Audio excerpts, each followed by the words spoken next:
तो कोरोना के आंकड़े एक बार फिर से बढ़ रहे हैं। इस बीच चौथी लहर की आशंका जताई जा रही है, जिस वजह से अब सरकार भी चिंतित है और अलर्ट पर आ गई है सरकार। फिलहाल हमारे साथ वरिष्ठ चिकित्सक डॉक्टर रुचिता शर्मा जुड़ गई हैं। बहुत स्वागत है आपका डॉक्टर रुचिता, जनतंत्र टीवी पर।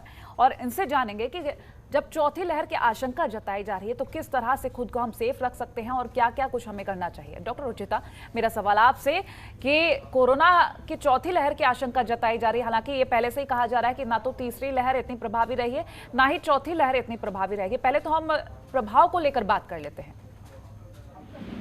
जी नमस्कार। कोमल जी, आपने बिल्कुल सही कहा और आपकी सबसे पहला शब्द ही आपका इस प्रोग्राम में था कि हमें कोरोना की चौथी लहर आ गई है और हमें डरना नहीं है बल्कि सतर्क रहना है।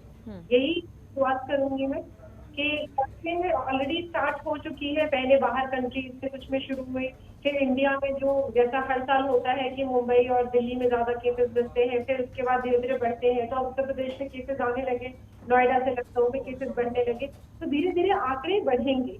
उसके लिए तो हमें तैयार रहना है, पैनिक में होने की जरूरत नहीं है, क्योंकि जितने केसेस अभी मिले हैं ज्यादातर जैसा हमारा थर्ड वेव में था ओमिक्रॉन वाले केस, ऐसे ही केसेस हैं, फ्लू लाइक सिम्टम है और जो है ज्यादा परेशान होने की जरूरत नहीं है, लेकिन सतर्कता करनी चाहिए।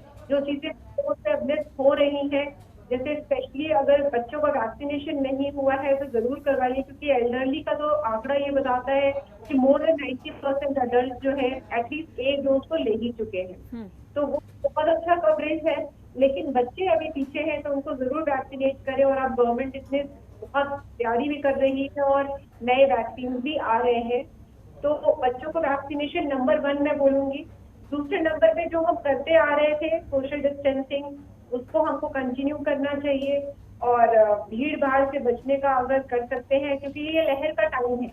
इस टाइम अगर आप जो है इन्फेक्शन होता है, मान लीजिए माइनर भी है, तब भी आप परेशान तो रहेंगे ही, परिवार वाले वल्नरेबल तो रहेंगे ही, हम घर जाके इन्फेक्शन दे सकते हैं। तो उससे अच्छा रहेगा कि अगर हम अपने परिवार को बचा सके, अपने आप को बचा सके, तो भीड़ भाड़ वाली जगह पे शॉप में जाने से बचे। और अगर जाना ही पड़े तो मास्क का यूज जरूर करें, हैंड सैनिटाइजेशन उसका इस्तेमाल जरूर करें, ताकि हम अभी तक बचते आ रहे थे और हमने इतने अच्छे से टाइम बिताया है, वैसे ही आगे बढ़े। लेकिन हाँ, अब वो टाइम नहीं है कि अब स्कूल बंद कर दिया जाए, ऑफिस बंद कर दिया जाए, काम बंद कर दिया जाए, क्योंकि ये तो अब रहेगा हमारे साथ। तो इसके साथ हमें जीना सीखना है, ना कि हमें डर के घर में रहना है। वो टाइम अब हमने शायद बिता लिया। इस चीज का ध्यान रखें। डॉक्टर, जैसे कि हमने लहर को लेकर बात की कि थर्ड वेव फोर्थ वेव इतना ज़्यादा इफेक्टिव नहीं, लेकिन बच्चों को लेकर जब हम बात करते हैं तो अभी हाल ही में कोविवैक्स को मंजूरी मिली थी, कोवैक्सीन को भी मंजूरी मिली है। लेकिन अगर हम बेस्ट की बात करें तो बच्चों के लिए क्या बेस्ट रहेगा? एक्चुअली जितनी भी वैक्सीनेशन बच्चों के लिए निकाले गए हैं, गवर्नमेंट बहुत सतर्क रही है शुरू से। आपने देखा होगा सबसे ज्यादा प्रेशर आज के टाइम में गवर्नमेंट को सिर्फ बच्चों की वैक्सीन के ऊपर था, लेकिन उन्होंने इतना लंबा समय लिया क्योंकि फेज 3 फेज 4 ट्रायल होते रहे। तो जो वैक्सीन गवर्नमेंट ने दोनों ही फाइनल करी है, वो दोनों उस लायक है कि हम ले सकते हैं। इसमें चूज करने का कुछ भी नहीं है, दोनों वैक्सीन बच्चों के लिए सेफ है। और ओमिक्रॉन में बी और डेल्टा वायरस दोनों के अगेंस्ट पाया गया है कि अच्छी एंटीबॉडीज बन रही है। तो जो आपकी संस्था से आप अटैच है, मान लीजिए बच्चा किसी स्कूल में पढ़ता है, उस स्कूल में जो प्रोवाइड हो रहा है आप उसको लगाइए। उसमें बिल्कुल भी सोचना नहीं चाहिए कि ये लगाना है या दूसरा लगाना है। डॉक्टर, ये भी जानेंगे क्योंकि हम बुजुर्गों को लेकर बात करते हैं, ऐसा कहा जाता है बुजुर्गों को बीमारी बहुत जल्दी पकड़ती है, और कोरोना को लेकर शुरुआत से ये कहा गया कि बच्चे और बुजुर्ग इससे ज़्यादा अलर्ट रहें। अगर हम चौथी वेव को लेकर बात करें, क्योंकि बूस्टर डोज को भी लेकर कई सारे असमंजस में लोग थे, लेकिन बुजुर्गों को लेकर किस तरह से ये फोर्थ वेव असर कर सकती है? जी, अभी जो रिसेंट ट्रायल हुआ उसका पब्लिकेशन भी हुआ था कि अगर आपका जो वैक्सीन लास्ट वाला लगा है वो बहुत सफल था, लेकिन उसमें एंटीबॉडी अगर साल भर से ज्यादा हो गया वैक्सीन लगे तो एंटीबॉडी की जो मात्रा थी वो कम होने लग जा रही है। तो वो ओमिक्रॉन के खिलाफ भी लड़ने में उतनी कामयाब नहीं थी। जब बूस्टर दिया गया तो वो बहुत अच्छे से उसके जो एंटीबॉडीज प्रोडक्शन बहुत बढ़ गया। तो इसीलिए जिन्होंने बूस्टर नहीं लगवाया है वो बूस्टर लगवाना ही उनके लिए सफिशिएंट है। तो सबसे बचाव का तरीका जो स्पेशली एल्डरली में, क्योंकि हम लोगों को सबसे पहले गवर्नमेंट ने एल्डरली और हेल्थ केयर मतलब कोविड केयर वर्कर, उन्हीं को स्टार्टिंग में दिया। तो उन लोगों को 1 साल से ज्यादा हो चुका है, तो जितने लोगों का ड्यू है वो जरूर लगवा लें। और कोई कंफ्यूजन नहीं है, जो वैक्सीन आपने पहली बार लगवाई थी उसी का बूस्टर भी आपको लगवाना है। बूस्टर लगवाने के बाद हमारे जो चलिए डॉक्टर, आप बने रहिए। आप बने रहिए हमारे साथ। दिल्ली से हमारी संवाददाता ममता चतुर्वेदी लाइव जुड़ गए हैं, इनसे अपडेट ले लेते हैं। फिलहाल ममता, आज पीएम नरेंद्र मोदी ने सभी मुख्यमंत्रियों के साथ एक बैठक की और दिशा निर्देश भी दिए हैं। खासतौर पर अगर हम चौथी वेव को लेकर बात करें तो जो आशंका जताई जा रही है, हालांकि हमारे साथ डॉक्टर हैं, उन्होंने कहा है कि इतना ज्यादा इफेक्टिव नहीं रहेगी, फिर भी सरकार अपनी तरफ से अपनी जिम्मेदारी पूरी निभा रही है। आज की इस बैठक को लेकर हम जानकारी लेंगे, कोरोना की क्या स्थिति है ये आपसे जानेंगे। ममता। जी बिल्कुल कोमल, देखिए जिस तरीके से लगातार कोरोना संक्रमण के मामले देश भर में बढ़ रहे हैं, इसको लेकर प्रधानमंत्री ने चिंता जताते हुए देश भर के तमाम मुख्यमंत्रियों के साथ 12 बजे एक वर्चुअली बैठक की। और इस बैठक के दौरान प्रधानमंत्री ने सभी मुख्यमंत्रियों से कहा कि जिस तरीके से तीसरी लहर में तमाम समस्याओं का सामना करना पड़ा था, देखने में आया था वेंटिलेटर, ऑक्सीजन की काफ़ी कमी है, वेंटिलेटर नहीं है, तमाम चीज़ों को लेकर समस्या बहुत ज़्यादा हुआ था और इस दोबारा ऐसी कोई स्थिति का सामना ना करना पड़े। हालांकि अब तमाम राज्यों में पर्याप्त मात्रा में इक्विपमेंट है, कोई समस्या नहीं है। तो ऐसे में आज भी क्योंकि चौथी लहर की जानकार जो है लगातार आशंका जता रहे हैं, वो अलग बात है कि इतना ज़्यादा इफेक्टिव नहीं होगा, कोरोना संक्रमण उतना प्रभावशाली नहीं है, क्योंकि ऐसा कहा जा रहा है कि कोरोना वैक्सीन जिसको भी वैक्सीनेशन हो चुका है उनके ऊपर बहुत ज़्यादा प्रभावशाली नहीं है। यानी कि चौथी लहर यदि आती भी है और सबका वैक्सीनेट हो जाता है, सभी लोगों को वैक्सीन लग जाता है, तो उनके ऊपर बहुत ज़्यादा असर नहीं होगा। लेकिन प्रधानमंत्री ने कहा कि वैक्सीन तो आप सबको लगाइए, जल्द से जल्द प्रक्रिया पूरी कीजिए, दोनों डोज लग जाए। और इसके अलावा बूस्टर डोज प्रधानमंत्री ने तमाम राज्यों से फीडबैक लेने का प्रयास किया है कि आप लोग बताएं कि बूस्टर डोज कितने लोगों को लग चुका है और कितने को लगना जरूरी है और किस तरीके से बाकी राज्य वैक्सीनेशन की जो प्रक्रिया है उसको पूरी कर रहे हैं। हालांकि इस दौरान प्रधानमंत्री ने एक और बात का जिक्र किया कि टैक्स को लेकर प्रधानमंत्री ने एक बड़ी बात कही कि पिछली बार नवंबर में देखा जाए तो केंद्र सरकार ने अपनी तरफ से किया था कि टीकाकरण फ्री कर दिया था, सभी लोगों को टीका लगे, पहला और दूसरा डोज फ्री केंद्र सरकार की तरफ से था। लेकिन अगर बूस्टर डोज की बात करें तो बूस्टर डोज 60 साल से ऊपर बाकी लोगों को पैसा देकर बूस्टर डोज लगेगा। कहीं ना कहीं प्रधानमंत्री ने बाकी से भी कहा है कि आप टैक्स कीजिए, वैट कीजिए, ताकि जो कीमतें लगातार बढ़ रही हैं उसमें थोड़ी कमी आए और जो आपकी जनता है, जिस राज्य के आप मुखिया हैं, वहां की जनता को इसका फायदा मिले। हालांकि प्रधानमंत्री की इस वर्चुअल मीटिंग के बाद कहीं ना कहीं राजनीति भी शुरू हो गई है। कांग्रेस पार्टी ने इसको लेकर प्रधानमंत्री पर निशाना साधा और कहा कि एक्साइज ड्यूटी जो केंद्र सरकार ले रही है, सबसे पहले तो केंद्र सरकार को उस पर जवाब देना चाहिए और उसके बाद राज्यों से वैट के बारे में कोई बातचीत करना चाहिए। तो कहीं ना कहीं जो सियासी दल हैं वो इस पूरे मामले को लेकर राजनीति तो कर रहे हैं, लेकिन एक बात तो सही है कि चौथी लहर ना आए, उससे यदि आता भी है तो किस तरीके से केंद्र सरकार के साथ साथ तमाम राज्यों को निपटना है, उसकी तैयारियों को लेकर, उसकी समीक्षा को लेकर प्रधानमंत्री ने सभी राज्यों के मुख्यमंत्रियों के साथ वर्चुअल बैठक की और दिशा निर्देश भी दिए कि वैट में भी, टैक्स में भी आप लोग कमी करें। इसके अलावा जल्द से जल्द टीकाकरण जो है वो दोनों डोज सबको लग जाए, इसको सुनिश्चित करना चाहिए राज्य सरकारों को और कोशिश करनी चाहिए जो राज्य की जनता है उसको ज्यादा से ज्यादा रियायत दे सके। ममता, हम जनता को लेकर बात कर लेते हैं क्योंकि जनता में काफी ज्यादा खौफ देखने को मिला था। अगर आज के वक्त की हम बात करें तो जनता किस तरह से इस वेव को देख रही है या आज के वक्त को देख रही है?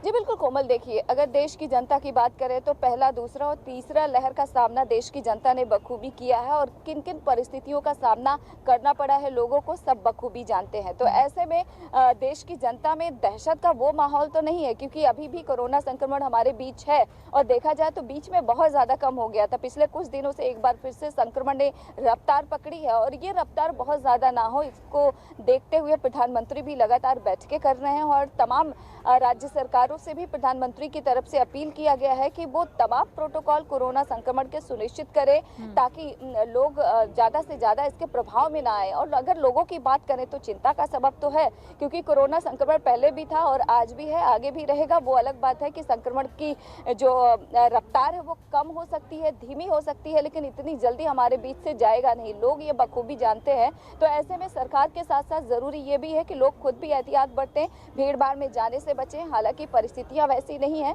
लोग सुचारू रूप से अपने कामकाज को अंजाम दे रहे हैं, काम कर रहे हैं, लेकिन ज़रूरी यही है कि सरकार के साथ साथ लोग भी अपना ध्यान रखें, अपने परिवार का ध्यान रखें, ताकि संक्रमण ना बढ़े। क्योंकि सभी जानते हैं कि कोरोना संक्रमण की रफ्तार तभी धीमी होगी जब हम और आप एहतियात बरतेंगे। तो ऐसे में सरकार तो अपनी तरफ से कोशिशें करेगी ही। सरकार के लिए ये ज़रूरी है कि वो तमाम इक्विपमेंट और सुविधाएं देश की जनता को मुहैया कराए जो संक्रमण से बचाव में कारगर साबित होंगे। लेकिन दूसरी ओर अगर बात करें जनता की, तो उसे भी सावधान रहने की ज़रूरत है। चलिए, आप बने रहिए। डॉक्टर रुचिता, आपके पास वापस आऊंगी मैं।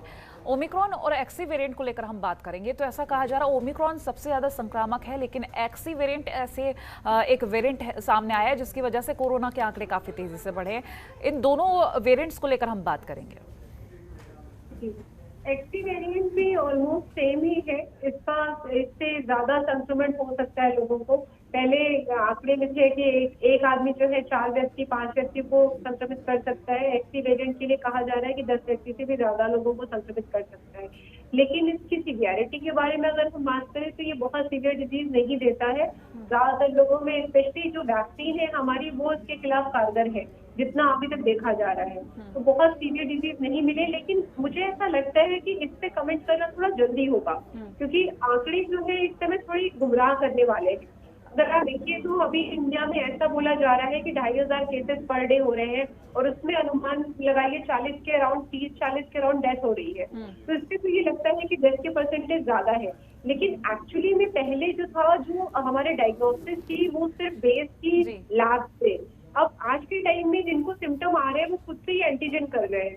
तो 2500 वाले केसेस एक्चुअली में हो सकता है काफी ज्यादा हो। तो इसलिए डेथ रेट को पहले की तरह अनुमान लगाना मुश्किल है। तो ये बहुत जल्दी होगा बोलना कि कितना ये रहेगा, कितना लोगों को ज्यादा सीवियरिटी दे सकता है। मुझे लगता है हमें एटलीस्ट 1-2 हफ्ते और इंतजार करना चाहिए समझने में कि कितना सीवियर है। इतना जल्दी से ये सोच लेना कि ये सीवियर नहीं है, थोड़ी ज्यादा जल्दी हो जाएगी। थोड़ा समय देना चाहिए इसको समझने में, और जब तक नहीं कंफर्म होता, मेरा यही सबसे सलाह रहेगी कि आप सब लोग अभी बहुत ज्यादा ध्यान दें, और जब तक नहीं पता चलता तब तक और आगे भी सोशल डिस्टेंसिंग का बिल्कुल फॉलो करें। जितने भी रूल्स हैं उसको जरूर फॉलो करें। डॉक्टर, आप बने रहिए हमारे साथ। एक बार फिर से ममता, मैं आपके पास आऊंगी। हम बच्चों की वैक्सीनेशन को लेकर बात कर लेते हैं। किस तरह की तस्वीरें देखने को मिल रही हैं? जी बिल्कुल, देखिए केंद्र सरकार की तरफ से अलाउ कर दिया गया है 6 से 12 साल के बच्चों को भी अब टीका लग सकता है। कोवैक्सीन की इजाज़त मिली है कि हिंदुस्तानी जो बच्चे हैं 6 से 12 साल के, उनको कोवैक्सीन लगाया जा सकता है। अगर स्थिति की बात करें तो अभी तक उस हिसाब से आंकड़े तो सामने नहीं आ पाए हैं, लेकिन स्वास्थ्य मंत्रालय की माने तो तेज़ी के साथ कोवैक्सीन जो है 6 से 12 साल के बच्चों को लगाया जा रहा है। और आज जब प्रधानमंत्री नरेंद्र मोदी ने सभी राज्यों के मुख्यमंत्रियों के साथ बातचीत की, तो प्रधानमंत्री ने इस बात पर भी जोर दिया कि जो बच्चे हैं उनको भी जल्द से जल्द टीकाकरण उनका भी करवाया जाना चाहिए। क्योंकि देखा जाए तो स्कूल खुलेगा, बच्चे स्कूल जाएंगे, तो ऐसे में संक्रमण बढ़ने की आशंका बहुत ज़्यादा है। क्योंकि थोड़े दिन पहले देखा जाए तो नोएडा में कुछ ऐसी ही स्थिति का सामना करना पड़ा था, और देश की राजधानी दिल्ली में भी। तो ऐसे में प्रधानमंत्री ने इस बात पर भी सबका ध्यान आकर्षित किया है कि बच्चों को भी जल्द से जल्द ज़रूरी है कि कोवैक्सीन लगवाया जाए, ताकि यदि वो संक्रमण के चपेट में भी आते हैं तो उसका असर उनके ऊपर ज़्यादा ना हो। तो देखा जाए, जब से परसों की बात है, जब से केंद्र सरकार की तरफ से अलाउ किया गया है कि कोवैक्सीन 6 से 12 साल के बच्चों को लगाया जा सकता है, तो अब देश भर में तमाम जगहों पर बच्चों को भी टीकाकरण किया जा रहा है। अब देखना यही होगा कि जिस हिसाब से संक्रमण बढ़ रहा है, ज़रूरी है कि ज़्यादा से ज़्यादा बच्चों को जल्द से जल्द वैक्सीन लगवाया जा सके, ताकि यदि बच्चे उसके शिकार होते हैं, संक्रमण के चपेट में आते हैं, तो उन पर ज़्यादा असर ना हो, माइल्ड असर होगा और वो जल्दी ठीक हो जाएंगे। ठीक है, आप बने रहिए। डॉक्टर रुचिता, हम बच्चों को लेकर, उनके इम्यून सिस्टम को लेकर बात करेंगे, क्योंकि देखा जाए तो बच्चों को उनके इम्यून सिस्टम को लेकर पेरेंट्स में काफ़ी ज़्यादा चिंता होती है। हालांकि अब जब वैक्सीनेशन शुरू हो गया है तो कई जगह एक डर भी बना हुआ है कि वैक्सीन का कुछ उल्टा असर भी ना देखने को मिले। तो ये जो डर है और इम्यून सिस्टम स्ट्रॉन्ग करने के लिए ये सारी चीज़ें भी हम अपने दर्शकों को बताएंगे, ताकि जो पेरेंट्स देख रहे हैं इस वक्त तो वो समझ सकें कि वैक्सीनेशन जितना जल्दी होगा उतना फ़ायदा होगा। आपने एकदम सही कहा, वैक्सीनेशन जितना जल्दी होगा उतना फायदा होगा, इसी को ध्यान में रखना चाहिए। गवर्नमेंट ने इतनी आसानी से अप्रूव वैक्सीन को नहीं किया है। जब फेज 3 ट्रायल्स हो गए हैं और देखा गया कि सेफ है, तभी ओके किया गया। और अच्छी तादाद में अगर आप देखें तो बच्चों को वैक्सीन भी गया है। जितनी एज तक अभी तक हमारे लिए ओपन हुआ था, उसमें मैक्सिमम बच्चे जो एटलीस्ट 1 डोज तो अब स्टार्ट हो ही गया है। तो इसमें डरने की बात नहीं नजर आती है। दूसरी बात अगर हम जाए कि इम्यून सिस्टम को बूस्ट करने के लिए, देखिए 2 साल से पेरेंट्स कहीं ना कहीं बच्चों को बहुत विटामिन दे रहे हैं। तो पहला तो मेरा यही हिदायत है कि बिना पीडियाट्रिशियन के सलाह के आप एक्स्ट्रा ओवर मेडिकेट बच्चों को मत करें। मैंने इधर कुछ केसेस देखे जिसमें विटामिन डी लेवल्स बहुत हाई थे। तो विटामिन डी या विटामिन सी एक्सेस ना दे।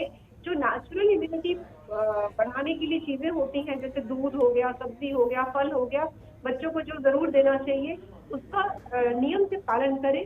लेकिन मेडिसिन या गिलोय या एलोवेरा, इसके लिए मैं बिल्कुल हिदायत नहीं दूंगी, क्योंकि वो ऑलरेडी बच्चे बहुत टाइम से कर रहे हैं और उसको हमको रोकना चाहिए। हाँ, अगर डेफिशिएंसी है और आपके पीडियाट्रिशियन ने बोला है कि आप इस समय तक लीजिए तो जरूर लें। उसके साथ साथ जो बच्चों का नॉर्मल इम्यूनाइजेशन रुक गया था, क्योंकि कोविड में, लॉकडाउन में सब बच्चे नॉर्मल इम्यूनाइजेशन भी नहीं पा चुके हैं, तो उनसे मेरी जरूर गुजारिश रहेगी कि आप अपना देखें वैक्सीनेशन शेड्यूल में कहाँ पीछे रह गए हैं, और साल में जो फ्लू वाले वैक्सीन होते हैं और रेगुलर वैक्सीन होते हैं उसको जरूर दीजिए, कि कोरोना के चक्कर में ऐसा ना हो कि वैक्सीनेशन, क्योंकि मैंने अभी एक फैमिली से एनकाउंटर किया जिन्होंने अपने कोविड वैक्सीन का वो वेट कर रहे हैं और अपने बच्चे का जो रेगुलर इम्यूनाइजेशन था उसको 3 महीने से उन्होंने रोक रखा है। तो ये नहीं होना चाहिए। गैप बहुत ज्यादा जरूरत नहीं होती, नॉर्मल इम्यूनाइजेशन को चलने दीजिए। जब कोविड का नंबर आएगा तो जरूर इम्यूनाइज करिए। डॉक्टर, आपने गिलोय का नाम लिया। अक्सर आज के वक्त में देखा जाता है, क्योंकि जब से कोरोना शुरू हुआ तब से ना लोग गिलोय का यूज कुछ ज्यादा करने लगे हैं और डेली लाइफ में भी करने लगे हैं। गिलोय का यूज कितना सही है, कितना नहीं, ये बताइए जरा। देखिए, गिलोय जो है एक नेचुरल एक प्लांट है। तो प्लांट के साथ 2-3 चीजें बहुत इंपॉर्टेंट है। पहले तो आपने उसको क्लीन किया है कि नहीं यूज करने से पहले, क्योंकि जितने भी है बैक्टीरिया और फ्लोरा, वो वैसे भी अगर आपने कच्चा खाया या पीस के सीधा ले लिया, अच्छे से नहीं किया, तो सबसे ज्यादा तो चांसेस इन्फेक्शन के हैं। दूसरा, अति किसी चीज की भी अच्छी नहीं होती। कोई भी चीज जरूरत से ज्यादा अगर आप कर रहे हैं तो वो कभी अच्छा नहीं होगा। मैंने कुछ पेशेंट्स इधर विटनेस किए हैं जिसमें उन्होंने बहुत ज्यादा काढ़े का यूज किया या गिलोय पिया। इसमें से कौन सा कल्प्रिट था, काढ़ा कल्प्रिट था या गिलोय कल्प्रिट था, मुझे नहीं पता। लेकिन अपर जीआई ब्लीड से लोग आए, मतलब वॉमिटिंग में ब्लड आ रहा है, और जब हमने एंडोस्कोपी करी तो उसमें बड़े बड़े अल्सर है। तो किसी चीज की अति नहीं करनी चाहिए, ज्यादा नहीं करना चाहिए। अगर गिलोय यूज भी कर रहे हैं और बहुत समय से कर रहे हैं तो ब्रेक लीजिए। और अगर आप गिलोय को यूज कर रहे हैं तो कमर्शियल ना लेके नेचुरल लें, और नेचुरल लेने से पहले उसको गर्म पानी में अच्छे से थॉ करके क्लीन करके तभी इसका इस्तेमाल करें। ज्यादा करने की जरूरत नहीं है, क्योंकि आयुर्वेद जरूर कहता है गिलोय अच्छी चीज है, लेकिन वो ये कभी नहीं कहता कि आप जिंदगी भर जब तक जिंदा है तब तक रोज गिलोय यूज करें। तो ब्रेक बीच में जरूर देना चाहिए, मुझे ऐसा लगता है। ठीक है डॉक्टर, आप बने रहिए। ममता, एक बार फिर से मैं आपके पास आना चाहूँगी। हम बूस्टर डोज को लेकर बात कर लेते हैं, क्योंकि कई जगह हम देखते हैं कि बूस्टर डोज से लोग भागते हुए नजर आ रहे हैं। हालांकि 60 से ऊपर वाले उम्र के लोगों के लिए बूस्टर डोज मुफ्त है और जो उनसे कम एज के लोग हैं उनके लिए पेड है। तो बात करेंगे बूस्टर डोज को लेकर कि किस तरह की तस्वीरें दिख रही हैं।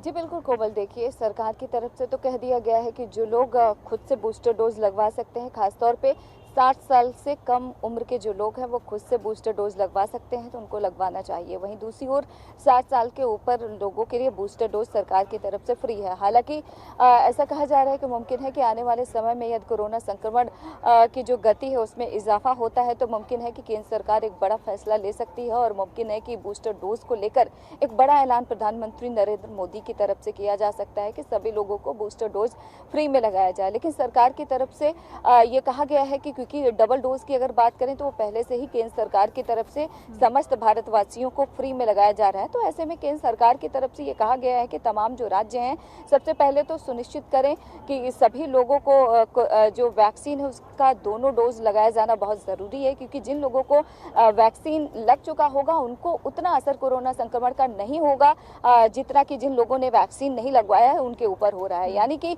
यदि आप डबल डोज लगवा चुके हैं और उसके बाद आप कोरोना संक्रमण के चपेट में आते हैं, शिकार होते हैं, तो आप जल्द से जल्द ठीक हो जाएंगे, आप पर उतना असर नहीं होगा, यानी कि जानलेवा नहीं होगा कोरोना संक्रमण। और यही वजह है कि प्रधानमंत्री ने तमाम राज्यों से भी अपील किया है कि जल्द से जल्द टीकाकरण की जो प्रक्रिया है उसको पूरी कराएं। हालांकि सब लोग इस बात को लेकर इंतजार कर रहे हैं कि आखिरकार 60 साल से नीचे के जो लोग हैं, क्या उनके लिए भी केंद्र सरकार कोई ऐलान कर सकता है। हालांकि ऐसा कहा जा रहा है, सूत्रों की माने तो आने वाले समय में मुमकिन है कि बूस्टर डोज का ऐलान किया जा सकता है, लेकिन कुछ लोग हैं जो खुद से लगवा सकते हैं, उनको जाकर बूस्टर डोज लगवाना भी चाहिए। हालांकि कुछ लापरवाहियां भी बूस्टर डोज को लेकर देखने को मिल रही है, क्योंकि जिन लोगों ने डबल डोज लगवा लिया है उनको ऐसा लगता है कि अब उनको बूस्टर डोज की जरूरत नहीं है। हालांकि सरकार की तरफ से ये कहा गया है कि अभी उतनी जरूरत तो नहीं है, लेकिन यदि आप लगवा सकते हैं तो लगवाना चाहिए। तो ऐसे में सरकार के साथ लोगों को भी इस बात का ध्यान देना होगा कि उनको बूस्टर डोज लगवाना चाहिए, ताकि यदि संक्रमण के चपेट में आते हैं तो उनके ऊपर उतना असर नहीं होगा, इससे लोगों को ही फायदा है। चलिए, आप बने रहिए। डॉक्टर रुचिता, बूस्टर डोज को लेकर हमने जाना, बच्चों की वैक्सीन को लेकर हमने जाना, लेकिन आज के वक्त में क्योंकि गर्मी की वजह से भी कई सारी और बीमारियां होती है, और ऐसे में हम कोरोना की मार तो हम पिछले लंबे वक्त से झेल ही रहे हैं, लेकिन अगर खान पान को लेकर बात किया जाए, एक नॉर्मल चार्ट किस तरह से रहेगा? मैं आपका प्रश्न नहीं समझ पाई, खान पान को लेके। क्योंकि कोरोना का वक्त भी है और गर्मी का वक्त भी है, तो ऐसे में कई बार लोग सोचते हैं कि गर्म पानी ना छोड़ा जाए, लेकिन गर्मी ऐसे है तो गर्मी में नुकसान भी होता है। तो नॉर्मल एक चार्ट खान पान को लेकर किस तरह से रह सकता है? नहीं, बिल्कुल बहुत अच्छा प्रश्न मिल गया। आप खान पान लेके सबसे जरूरी जो मुझे लगता है, इस समय 45 डिग्री लखनऊ का टेम्परेचर है, तो हाइड्रेशन का जरूर ध्यान रखें। अगर बाहर जा रहे हैं तो पानी की बोतल साथ में लेके चलें, और कम से कम 3 से 4 लीटर का यूज पानी जरूर करें, और अपने हाइड्रेशन पे नजर रखें। एक बार 2-3 लीटर पानी आपने पिया, आपको लगता है आपने सफिशिएंट पी लिया, लेकिन अगर आप धूप में गए, बहुत स्वेटिंग हुई, तो यूरिन पे जरूर नजर रखें। अगर डार्क कलर यूरिन लग रहा है तो पानी ज्यादा बढ़ा लें। दूसरा, आजकल के जो फ्रूट हैं बहुत रसीले और ऐसे पानी वाले फ्रूट्स होते हैं, उसको जरूर यूज करें। उसमें विटामिन सी भी बहुत अच्छी मात्रा में होता है, तो जितने भी फ्लू वाले इन्फेक्शन है, स्पेशली हमारे जो कोविड है या फ्लू है, उससे बचने में सहायता मिलती है। वाटरमेलन और संतरे, ऑरेंजेस, ये सब जरूर यूज करें। तीसरा, हमारे पास इस समय बहुत पेशेंट आ रहे हैं डायरिया से, और लखनऊ स्पेशली इस बेल्ट में हमारे पास डायरिया बहुत है इस समय। डायरिया, फूड पॉइजनिंग, वॉमिटिंग और लूज मोशन से पेशेंट आ रहे हैं। उससे ज्यादातर अगर आप हिस्ट्री पूछते हैं तो बाहर का खाना या फिर शादी में खाना, ऐसी हिस्ट्री मिलती है। तो मेरी हिदायत रहेगी कि अगर आप बाहर खा रहे हैं और आपको खाना ही है, बाहर जाना चाहते हैं, तो 2-3 चीजों का ध्यान रखें, इससे इन्फेक्शन की दर कम हो जाती है। रॉ मटेरियल जैसे कच्ची चीजें ना खाएं, हरी चटनी, सलाद, जो पका हुआ नहीं है, अनकुक फूड है, उसको नहीं खाएं। कुक फूड पे चांसेस खतरे कम रहते हैं। और ऐसा जब आपको लगता है कि नहीं शायद अच्छे से कुक नहीं होगा या हाइजीन अच्छा नहीं है, तो इस मौसम में तो बिल्कुल अवॉइड करना चाहिए, स्पेशली पानी पूरी जैसी चीज, जिसमें पानी जो है रॉ मटेरियल की तरह यूज होता है। तो लूज मोशन और से बचे, और हेल्दी खाना खाएं, घर का खाना खाएं। जूस के बारे में भी मैं कहूंगी कि जूस पीना अच्छा होता है, लेकिन आप अगर पूरा होल फ्रूट खाते हैं वो ज्यादा यूजफुल होता है, क्योंकि उसमें फाइबर भी होता है, एंटीऑक्सीडेंट भी होता है। जब आप जूस निकलवाते हैं और बाहर स्पेशली खड़े होकर पीते हैं, तो उसमें टाइफॉइड और डायरिया ऐसी बीमारियां होने का खतरा रहता है। तो घर में या तो जूस निकाल के पिए या पूरा फ्रूट खाना ज्यादा सेहतमंद रहेगा। इन छोटी छोटी चीजों का को इस्तेमाल करिए, और बहुत ज्यादा विटामिन के इस्तेमाल से अपने आप को बचाइए। मैं फिर बोलूंगी, अगर आपको विटामिन डिफिशियंसी के तभी खाइए, डाइनिंग टेबल पे बहुत बड़े बड़े डब्बों में रख के विटामिन को यूज नहीं करें। बहुत शुक्रिया ममता, आपका भी बहुत शुक्रिया ये तमाम जानकारी हमसे साझा करने के लिए। तो कोरोना के आंकड़े जरूर बढ़ रहे हैं, ऐसे में जरूरी है कि सतर्क रहें, और आंकड़े किस तरह से कम करने हैं ये हर कोई बता रहा है। सरकार भी एक गाइडलाइन बना के रखी हुई है ताकि आप उनका पालन करें और इससे कोरोना से बचते रहें। फिलहाल इसी के साथ हमारी एक खास पेशकश में नहीं, देखते रहिए जनतंत्र टीवी। नमस्कार। खबरों के निष्पक्ष विश्लेषण के लिए सब्सक्राइब करें Janatantra TV and press the bell icon. Never miss any update.